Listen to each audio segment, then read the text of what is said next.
Math Blast 12. Multiply multi-digit whole numbers. Use the standard algorithm to solve. 689 times 47. I'm going to take this 7 ones and multiply it by each of the digits in my number 689. 7 ones times 9 ones is 63 ones. That's also 3 ones and 6 tens.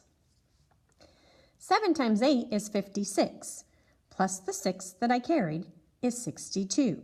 So keep in mind, this is 7 ones times 8 tens. That's 56 tens, plus the 6 tens that were carried is 62 tens. 62 tens is 2 tens and 6 hundreds. 7 ones times 6 hundreds is 42 hundreds, plus the 6 hundreds that I carried.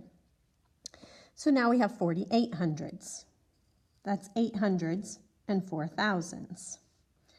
7 times nothing is nothing, and we're going to add the 4 thousands here, and we have 4 thousands. Now I'm going to put a placeholder here, and I'm going to multiply my 4 tens here times each of the digits on the top number, 689. I have 4 tens times 9 ones. That's 36 tens.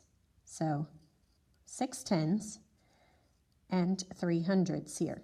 4 tens times 8 tens gives me 32 hundreds, plus the 3 hundreds that I carried. Now I'm at 35 hundreds. 4 tens times 6 hundreds is 24 hundreds, plus the 3 hundreds is 27 hundreds. And 4 times nothing is 0, plus the 2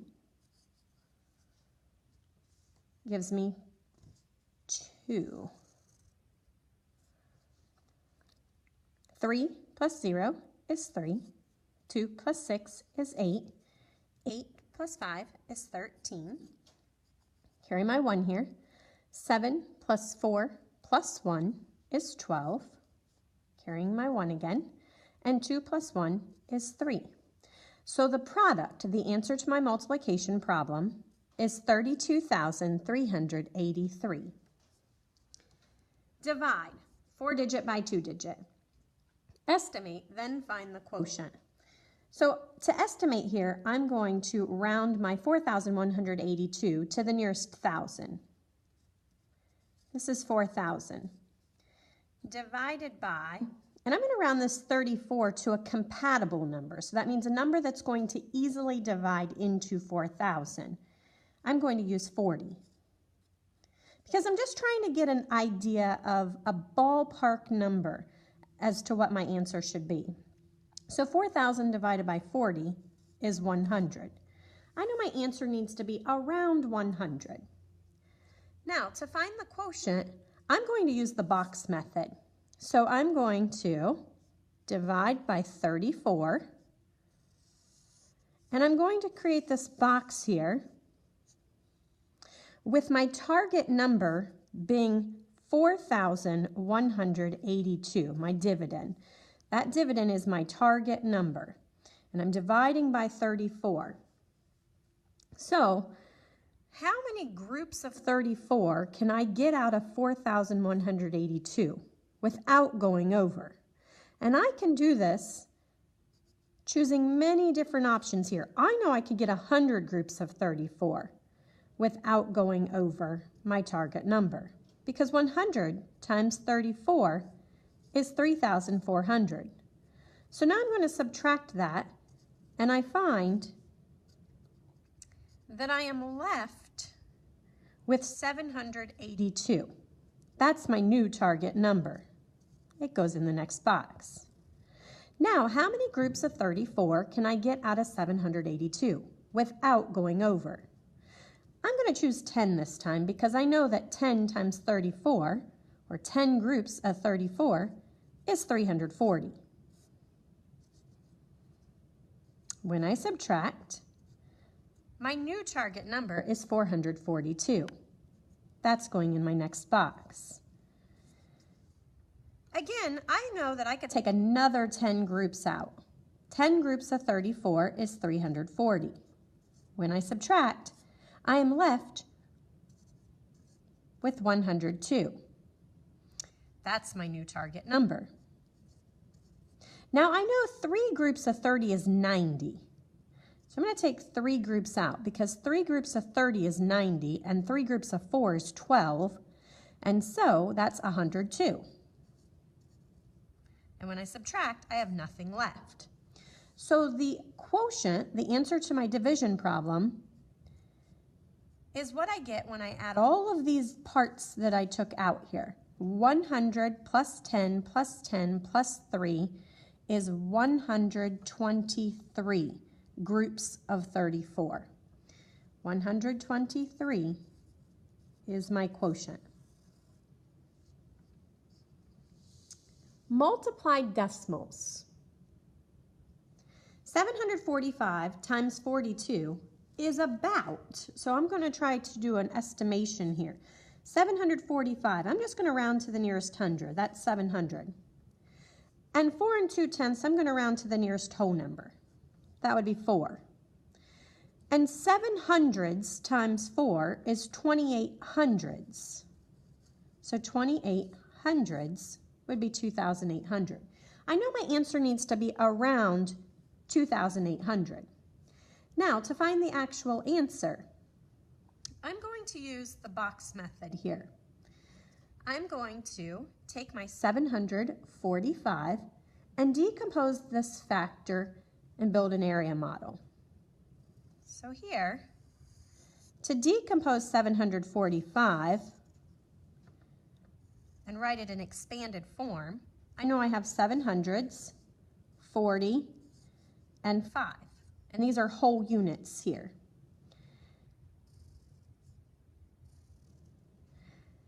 And then I'm going to decompose or rename, let's say 4 2/10, using only tenths, so I can get rid of that decimal. So that's 42 tenths. Now I'm going to write 42 tenths in expanded form. So I have 40 and 2, and these units over here are tenths. I want to keep that in mind for the end.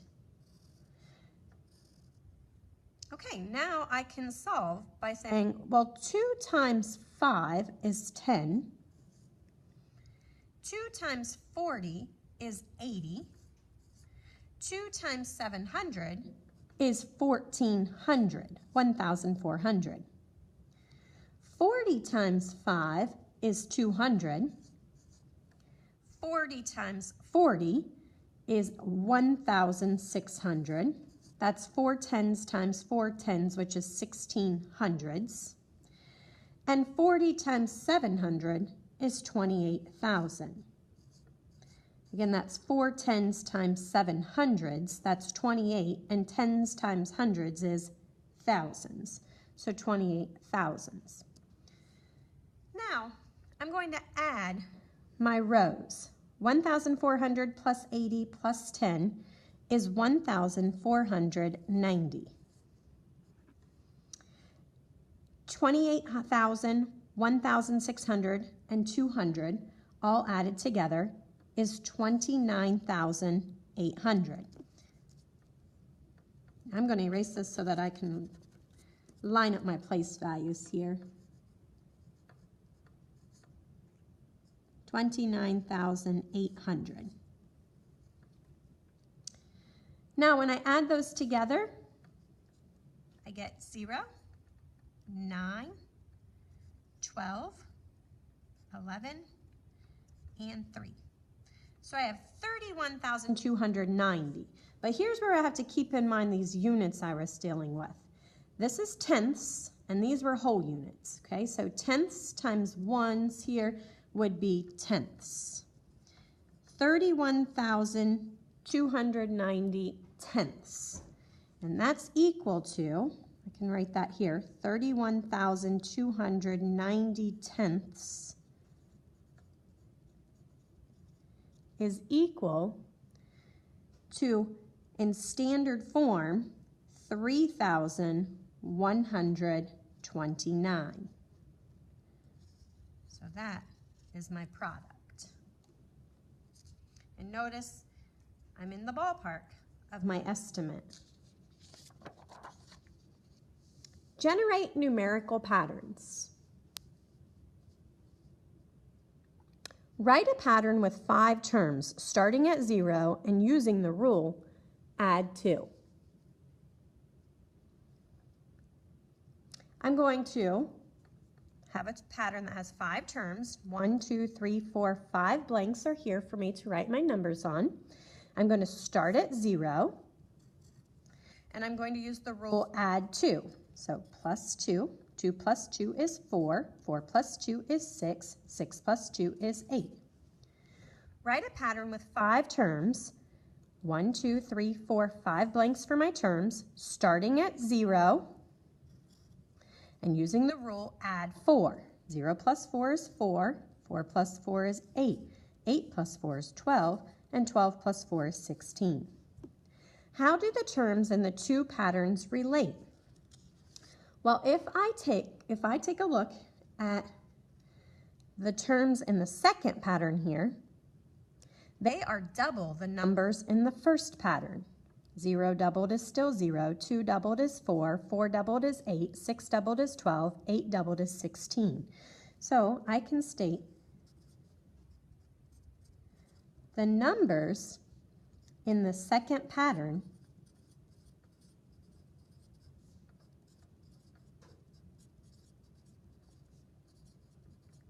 are double the numbers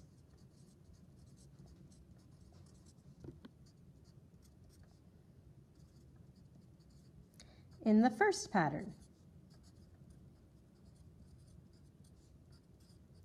Now, if I want to write that as a rule, I could say these numbers here we could consider x, and these numbers we could consider y. And my rule would basically say that the y numbers are equal to 2 times the x numbers.